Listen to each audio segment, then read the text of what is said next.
आकाशवाणी गोरखपुर से प्रादेशिक समाचार।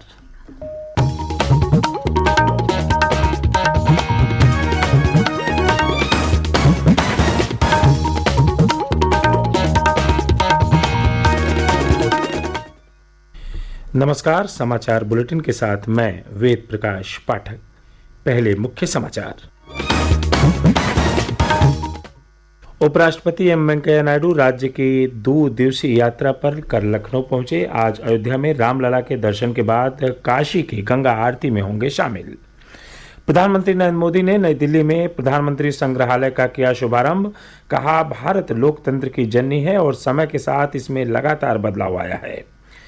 प्रदेश भर में कल मनाया गया अग्निशमन सेवा शहीद स्मृति दिवस।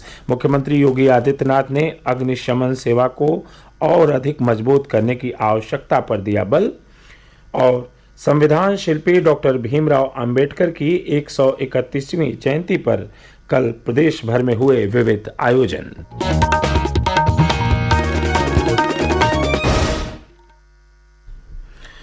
स्वतंत्रता की 75वीं वर्षगांठ पर आज़ादी का अमृत महोत्सव के अंतर्गत सरकार अनेक गतिविधियों का आयोजन कर रही है। इसी क्रम में प्रादेशिक समाचार एकांश आकाशवाणी गोरखपुर ने विशेष प्रश्नोत्तरी कार्यक्रम शुरू किया है। इसके तहत हर सप्ताह बृहस्पतिवार को प्रादेशिक समाचार बुलेटिन में श्रोताओं से देश के स्वाधीनता संग्राम और उसके गौरवशाली इतिहास पर एक प्रश्न पूछा जाता है। कल के क्विज में हमारा प्रश्न था, भारत का राष्ट्रगीत वंदे मातरम महान साहित्यकार बंकिम चंद्र चटर्जी के किस सुप्रसिद्ध उपन्यास से लिया गया है? सही जवाब है आनंद मठ से। इस सप्ताह के भाग्यशाली विजेता हैं बहराइच जिले के गांव शेखापुर पोस्ट विश्वेश्वरगंज के सूरज सिंह। आपको समस्त आकाशवाणी परिवार की ओर से बहुत बहुत बधाई। मेरा नाम सूरज सिंह है। मैं ग्राम शेखापुर पोस्ट विश्वेश्वरगंज जिला बहराइच उत्तर प्रदेश का निवासी हूँ। मेरा सौभाग्य है कि मैं 24 वर्षों से आकाशवाणी सुन रहा हूँ और आज मुझे विजेता बनने का सुअवसर प्राप्त हुआ है। इसके लिए मैं आकाशवाणी परिवार को बहुत बहुत धन्यवाद देता हूँ और एक संदेश देना चाहता हूँ कि आकाशवाणी को सभी लोग सुने, हर घर में रेडियो हो, क्योंकि आज भी संचार के लिए सबसे सस्ता, सुलभ और अच्छा माध्यम रेडियो है। अंत में पूरे आकाशवाणी परिवार को एवं सभी श्रोताओं को बहुत बहुत धन्यवाद। अमृत महोत्सव क्विज श्रृंखला का अगला प्रश्न अगले सप्ताह बृहस्पतिवार को श्रोताओं से पूछा जाएगा। अब समाचार विस्तार से। उपराष्ट्रपति एम वेंकैया नायडू प्रदेश की 2 दिवसीय यात्रा पर कल शाम लखनऊ पहुंचे। राज्यपाल आनंदीबेन पटेल, मुख्यमंत्री योगी आदित्यनाथ, उच्चाधिकारियों सहित कई गणमान्य लोगों ने चौधरी चरण सिंह अंतर्राष्ट्रीय हवाई अड्डे पर उनका अभिनंदन किया। रात्रि विश्राम के बाद श्री नायडू आज सुबह विशेष ट्रेन से अयोध्या के लिए रवाना होंगे, जहां वह रामलला के दर्शन करेंगे और मंदिर परिसर में भव्य राम मंदिर के निर्माण के लिए जारी कार्यों से संबंधित एक प्रस्तुति का जायजा भी लेंगे। इसके बाद श्री नायडू हनुमानगढ़ी में पूजा अर्चना करेंगे। आज ही श्री नायडू अयोध्या से वाराणसी के लिए रवाना होंगे और वहां शाम को गंगा आरती में भाग लेंगे। उपराष्ट्रपति काशी विश्वनाथ मंदिर में पूजा अर्चना के बाद अन्य निर्धारित कार्यक्रमों में भाग लेंगे। वाराणसी में विविध कार्यक्रमों में भाग लेने के बाद वह आज ही हैदराबाद चले जाएंगे। प्रधानमंत्री नरेंद्र मोदी ने कहा है कि भारत लोकतंत्र की जननी है और भारतीय लोकतंत्र की सबसे बड़ी विशेषता यह है कि समय के साथ इसमें लगातार बदलाव आते रहे हैं।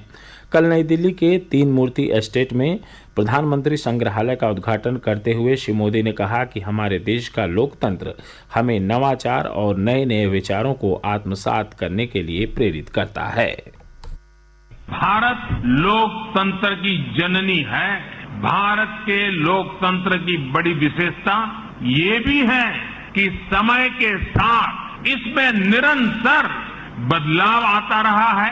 हर युग में, हर पीढ़ी में लोकतंत्र को और आधुनिक बनाने और अधिक सशक्त करने का निरंतर प्रयास हुआ है। हमारे यहाँ लोकतंत्र को लोकतांत्रिक तरीके से मजबूत करने की गौरवशाली परंपरा रही। हमारा भी ये दायित्व है कि अपने प्रयासों से हम लोकतंत्र को और ज्यादा मजबूत करते रहें।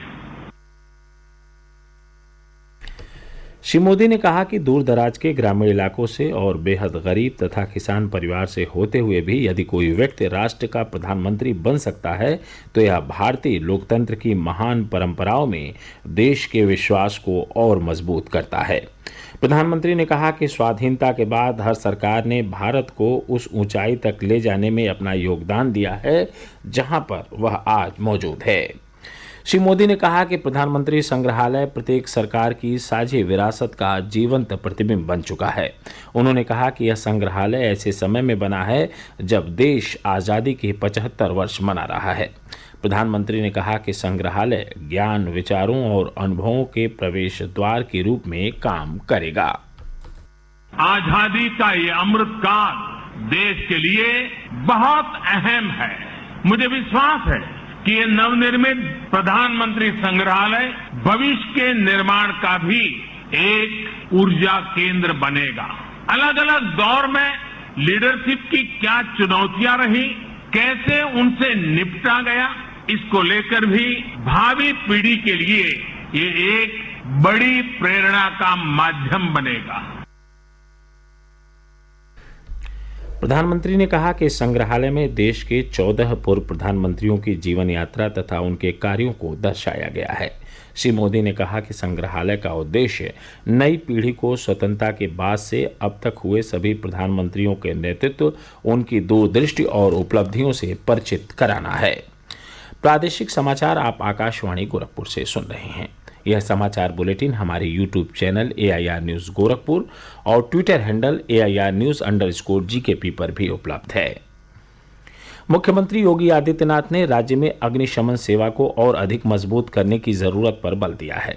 श्री योगी कल लखनऊ में अग्निशमन सेवा शहीद स्मृति दिवस के अवसर पर अग्निशमन सेवा के अधिकारियों को संबोधित कर रहे थे।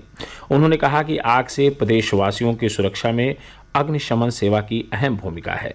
उन्होंने कहा कि सभी तहसील मुख्यालयों पर अग्निशमन सेवा के संचालन का काम 100 दिन की प्राथमिकताओं में शामिल करते हुए पूरा किया जाए। मुख्यमंत्री ने कहा कि लोगों को अग्नि दुर्घटनाओं के प्रति जागरूक किया जाना चाहिए ताकि आग लगने की दुर्घटनाएं कम से कम हों। भारतीय संविधान के मुख्य शिल्पी डॉक्टर भीमराव अंबेडकर की 131वीं जयंती कल मनाई गई। इस अवसर पर प्रदेश भर में विभिन्न कार्यक्रम आयोजित किए गए। मुख्यमंत्री योगी आदित्यनाथ ने लखनऊ में आम्बेडकर महासभा में आयोजित एक कार्यक्रम में बाबा साहब भीमराव आम्बेडकर की प्रतिमा पर पुष्पांजलि अर्पित कर उन्हें श्रद्धांजलि दी। इस मौके पर मुख्यमंत्री ने कहा कि राज्य सरकार डॉक्टर आम्बेडकर के सपनों को मूर्त रूप देने की दिशा में काम कर रही है।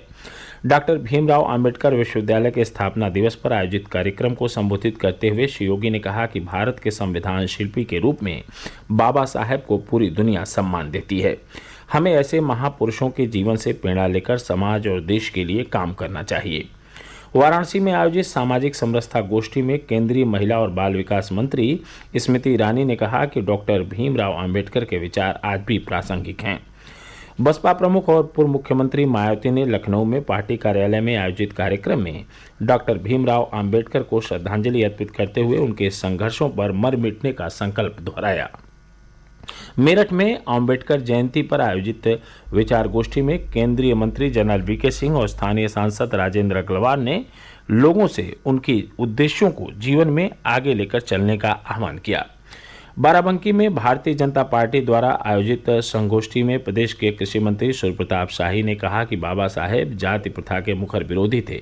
उनका विचार था कि समता मूलक समाज की बुनियाद पर ही देश तेजी से प्रगति कर सकता है।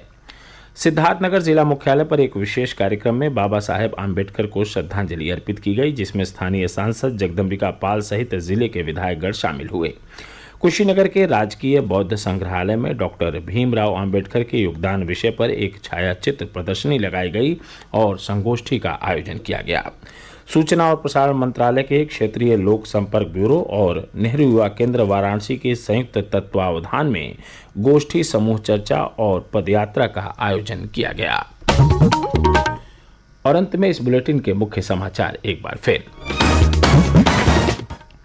उपराष्ट्रपति एम वेंकैया नायडू राज्य की 2 दिवसीय यात्रा पर कल लखनऊ पहुंचे। आज अयोध्या में रामलला के दर्शन के बाद काशी के गंगा आरती में होंगे शामिल।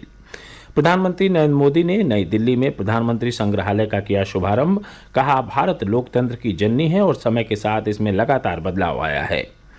प्रदेश भर में कल मनाया गया अग्निशमन सेवा शहीद स्मृति दिवस। मुख्यमंत्री योगी आदित्यनाथ ने अग्निशमन सेवा को और अधिक मजबूत करने की आवश्यकता पर दिया बल। और संविधान शिल्पी डॉक्टर भीमराव अंबेडकर की 131वीं जयंती पर कल प्रदेश भर में हुए विविध आयोजन। इसके साथ ही प्रादेशिक समाचारों का बुलेटिन यहीं समाप्त हुआ। नमस्कार।